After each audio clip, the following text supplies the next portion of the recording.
So hello guys, it's me Ayush और मैं तुम सभी का वेलकम करता हूँ चैनल के एक और ब्रांड न्यू वीडियो में। और आज के वीडियो में हम लोग एक्सप्लेनेशन करने वाले हैं वाइकिंग्स के सीजन 5 के एपिसोड नंबर 5 का। So now without wasting any more time, let's get on the explanation. So ये एपिसोड वहीं से चालू होता है जहाँ पे पिछला एपिसोड खत्म हुआ था। हम देखते हैं सेक्शंस की आर्मी यॉर्क सिटी के अंदर आके खुश हो रही होती है ये देख के कि अब यहाँ पे वाइकिंग्स नहीं है, यॉर्क सिटी को छोड़ के चले गए हैं। मगर अब भी बिशप हेडमैन को शक हो रहा होता है कि आखिर चूहे बाहर क्यों हैं। और फिर हमें दिखाया जाता है कि चूहे बाहर इसलिए हैं क्योंकि नीचे टनल्स में सीवर्स में वाइकिंग्स हैं और ये पूरा आइवर का प्लान है, जिसके बाद ये सब टनल से बाहर निकलकर सेक्शन आर्मी से लड़ने लगते हैं। आइवर भी बाहर निकल के बहुत सारे लोगों को मारने लगता है एंड अब ऑलमोस्ट सारे वाइकिंग्स बाहर आके लड़ने लग गए होते हैं। बिशप हेडमैन अपनी आर्मी को मोटिवेट कर रहे होते हैं और अच्छी तरह से लड़ने को कह रहे होते हैं। एथेलवुल्फ तो पत्थर से ही 2 वाइकिंग्स का सर फोड़ डालता है। इसके बाद हेवित्सर एथेलवुल्फ से आके लड़ने लगता है और एथेलवुल्फ एक्चुअल में हेवित्सर के ऊपर भारी पड़ रहा होता है। मगर बाकी के सोल्जर्स और वाइकिंग्स के बीच में आने की वजह से एथेलवुल्फ और हेवित्सर की फाइट रुक जाती है।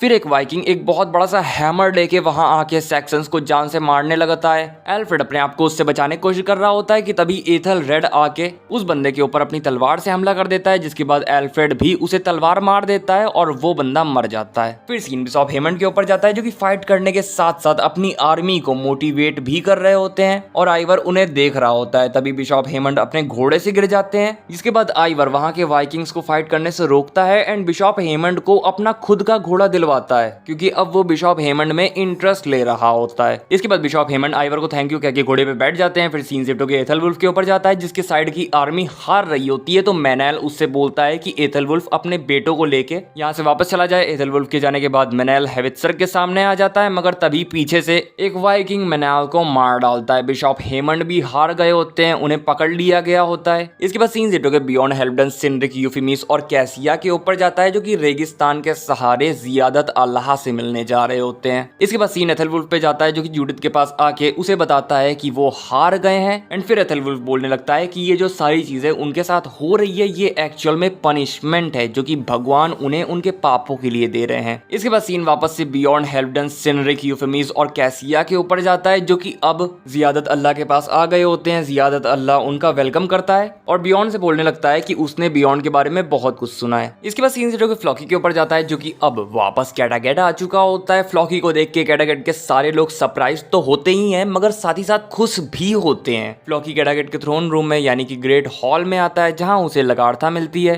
वो दोनों एक दूसरे से वापस मिलकर खुश होते हैं। फिर वहां पे ऊबे आता है, फ्लॉकी ऊबे को भी देख के खुश होता है। ऊबे भी फ्लॉकी से वापस मिलकर खुश होता है, जिसके बाद फ्लॉकी उन दोनों को उस नए आइलैंड के बारे में बताने लगता है। बताता है कि वो जगह बहुत ही ज्यादा अच्छी है, वहां पर कोई इंसान नहीं है, जिस वजह से अगर हम जाके वहां पर अपनी कॉलोनी बसाते हैं तो हमें वहां पे कोई लड़ाई दंगा देखने को नहीं मिलेगा। फ्लॉकी बताता है कि वो भगवानों की जगह है, जिस वजह से वो यहाँ आया है ताकि वो यहाँ से ओडिन के सच्चे भक्तों को अपने साथ वहां ले जा सके। मगर लगार्था उसे मना कर देती है क्योंकि कैटागेट के ऊपर पहले से ही किंग हेरल्ड का खतरा मंडरा रहा है, जिस वजह से अगर फ्लॉकी अपने साथ कैटागेट के वॉरियर्स को ले जाता है तो ये कैटागेट के लिए सही नहीं होगा। इसके बाद सीन शिफ्ट होकर बियॉन्ड और हेल्फडन के ऊपर जाता है जिनके पास 2 औरतें भेजी जाती हैं, मगर उनमें से जो औरत हेल्फडन को मिलती है वो एक्चुअल में औरत होती ही नहीं है, वो ट्रांसजेंडर होती है, जिससे कि हेल्फडन का बहुत बुरा वाला कटता है। इसके बाद सीन शिफ्ट होकर फ्लॉकी के ऊपर जाता है जो कि एक जंगल में कैटागेट के कुछ लोगों को अपने साथ चलने को कह रहा होता है। बता रहा होता है कि वहां के क्लाइमेट की कंडीशन एकदम परफेक्ट है क्रॉप्स को उगाने के लिए और अगर हम ट्रू बिलीवर्स ऑफ ओडिन वहां चले जाते हैं तो हमारी लाइफ एकदम परफेक्ट हो जाएगी। और फ्लॉकी की ये सारी बातों को वहां भीड़ में खड़े होकर गूथरम भी सुन रहा होता है। इसके बाद सीन शिफ्ट होकर आइवर के ऊपर जाता है जिसके पास उसका एक सिपाही आके उसे बताता है कि सेक्शन आर्मी अपने कैंप को छोड़ के जा चुकी है। फिर आइवर हेवित्सर से पूछता है कि तुम बताओ हम क्या करें, क्या हम सेक्शन आर्मी के पीछे जाके उनके जो कुछ बचे कुछ सोल्जर्स हैं उनको भी जान से मार डालें। मगर हेवित्सर बोलता है कि नहीं, हमें वापस कैटागेट जाके ऊबे और लगार्था को जान से मार डालना चाहिए और तुम्हें कैटागेट के थ्रोन पर बैठाल देना चाहिए। जो सुन के आइवर अपने ब्रदर को शाबाशी देता है और कहता है कि किंग हेरल्ड भी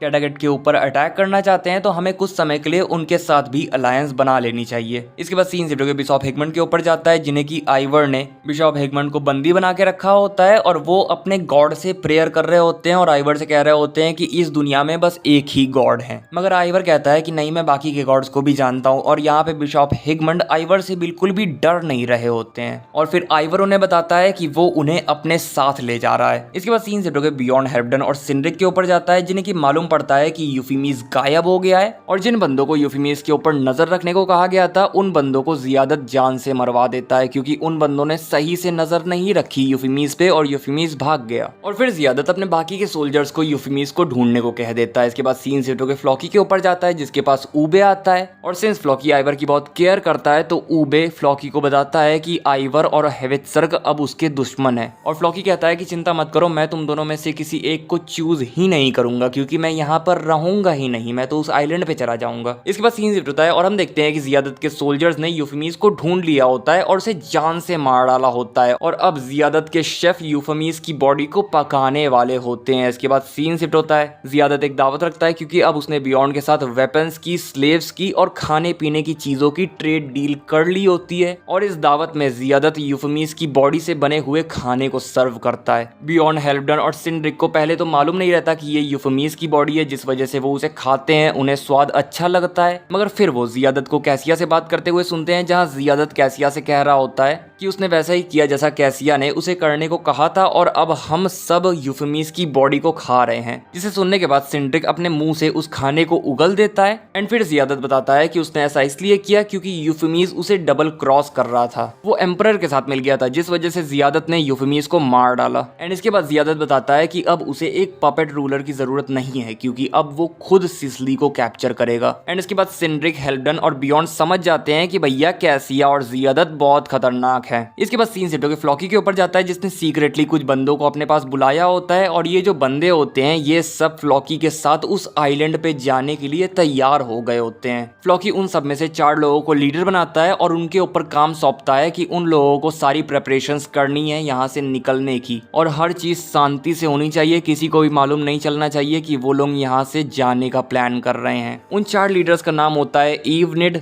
जेटिल फ्लैट नोज, उसकी बेटी ईउड और गूथरम। इसके बाद सीन शिफ्ट होकर आइवर के ऊपर जाता है, जो कि बिशॉप हेमंड को अपने साथ लेके और अपने कुछ ट्रस्टेड लोगों को यॉर्क सिटी में ही छोड़ के कैडागेट के लिए निकल जाता है। सीन वापस से शिफ्ट होकर बियॉन्ड, हेल्फडन और सिंड्रिक के ऊपर जाता है, जो कि नॉर्मल तरीके से अपना टाइम पास कर रहे होते हैं। हेल्फडन बियॉन्ड से पूछता है कि हम लोगों को आगे क्या करना है, हम यहाँ से कैसे बच के निकले, कि तभी पीछे से जियादत और कैसिया आ जाते हैं और वो सिंड्रिक, बियॉन्ड और हेल्फडन को पकड़वा लेते हैं। कैसिया उन तीनों को जान से मारने का ऑर्डर दे देती है। दूसरी तरफ से एक बड़ा रेतीला तूफान आ रहा होता है और इसी के साथ ये एपिसोड यहीं पर खत्म हो जाता है। सो गाइस, बस यही था वीडियो। अगर वीडियो अच्छा लगा हो तो लाइक कर देना, चैनल पे नए आए हो तो सब्सक्राइब करके बेल आइकन दबा देना। मैं मिलूंगा तुम लोगों से नेक्स्ट वीडियो में, तब तक के लिए बाय बाय, टाटा।